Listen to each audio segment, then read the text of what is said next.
Good morning बेटा। आज हम पढ़ेंगे हमारी भाषा। इसमें हम भाषा के बारे में पढ़ेंगे। भाषा किसे कहते हैं, भाषा के कितने रूप होते हैं।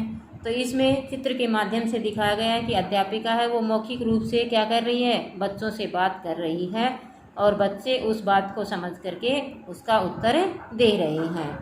दूसरे चित्र में जो बच्चा है वो क्या कर रहा है, संकेत कर रहा है, इशारा कर रहा है, मुझे वो चीज़ चाहिए, मुझे वो सामान चाहिए, इशारा कर रहा है।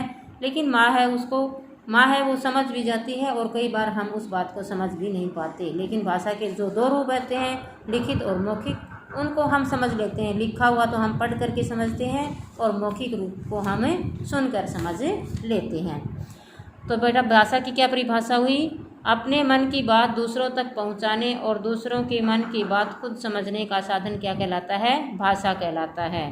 भाषा के बेटा कितने रूप होते हैं, भाषा के दो रूप होते हैं। पहला रूप होता है मौखिक, यानी कि मुख से बोला गया। दूसरा रूप होता है बेटा लिखित, यानी कि उसको लिख करके हम प्रकट करते हैं।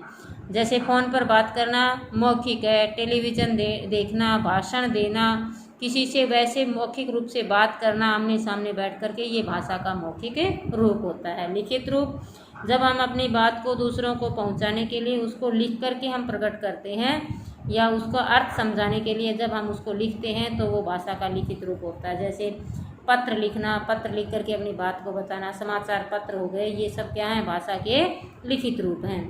अब बेटा विशेष बात क्या है कि हिंदी है वो हमारी क्या है, राजभाषा है। हिंदी क्या है, हमारी राजभाषा है।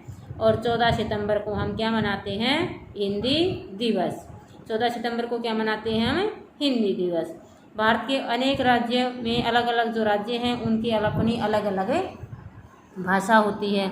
जैसे गुजरात में बेटा गुजराती बोली जाती है, पंजाब में पंजाबी, महाराष्ट्र में मराठी, बंगाल में बंगाली, केरल में मलयालम और असम में असमिया।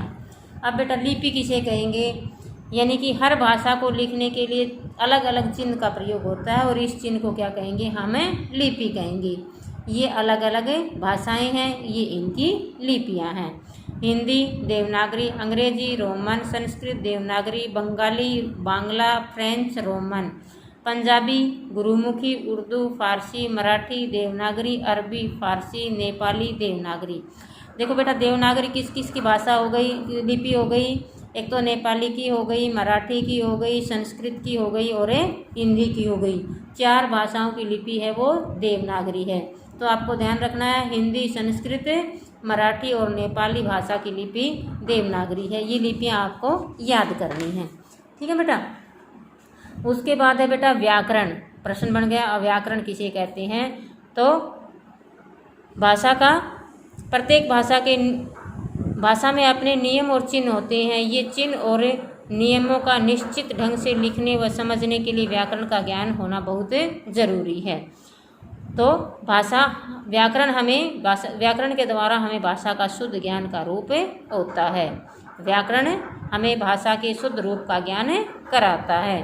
अब बेटा पशु पक्षियों और बोलियां, यानी कि शेर क्या करता है, दहाड़ता है, घोड़ा हिनहिनाता है, हाथी चिंगाड़ता है, कुत्ता भौंकता है, बकरी मिमियाती है, चिड़िया चहचहाती है, तोता टें करता है, बिल्ली म्याऊं म्याऊं करती है और कोयल कूकती है। ठीक है बेटा, ये आपका पूरा चैप्टर हो गया। ये अभ्यास कार्य मैंने आपका भरवा रखा है पूरा।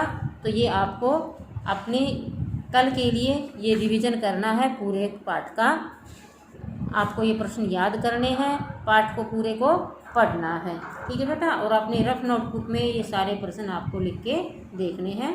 धन्यवाद।